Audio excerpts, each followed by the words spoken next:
अरे हे पाहून तुम्हाला माहित असेल की आज काय तर का म्हणता बोट्यो, आज होता ब्लॉगचा आपला 7वा दिवस आणि आपण निघालो होतो आज मंदिरासाठी. जय श्रीराम मित्रांनो.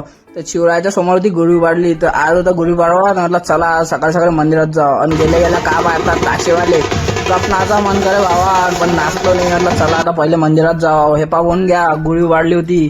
गेल्या गेल्या आम्ही पहिले मंदिरात गेलो. मंदिरात जो गर्दी ना भाऊ, पाहून गेला बोट्यो मंदिर. मग माणसानं दाखवलं नाही, एक नंबर सजवलेलं होतं. आणि इथं चालू होती पूजा. मंदिर एवढं सजवलं होतं म्हटलं आज. आणि पण गर्दी एवढी होती की आम्हाला अर्धा तास थांबा लागलं बाहेर. पण आम्ही आरामानं गेलो. आणि मित्र म्हणे चला भाऊ आज काही घ्या लागते म्हणे.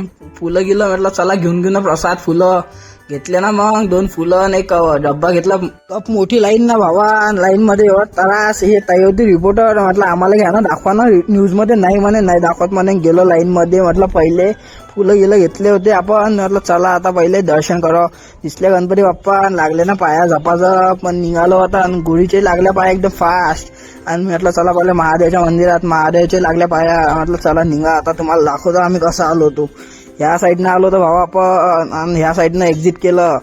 चला ट्रॅफिक पाहून गेला बा.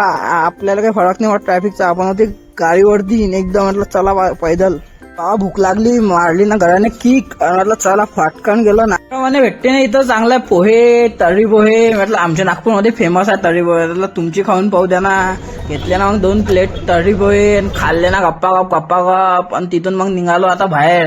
गेल्या गेल्या काय पाहता ट्रॅफिक होतं. म्हटलं चला लवकर. गेल्या गेल्या आमची कॉलनी ती होतं भाई, हे गोळी वाढवा. म्हटलं इकडे थांबा जरा, पाव का मावलाय तो इथं तर गप मजा भाऊ. मला म्हटलं लागली भूक. मित्रांनो चल शेवभाव खाऊ. खाल्ला ना शेवभाव फेमस होते भाऊ, एक नंबर लागे. चला भाऊ भेटू उद्याच्या ब्लॉग मध्ये. फॉलो करा मित्रांनो.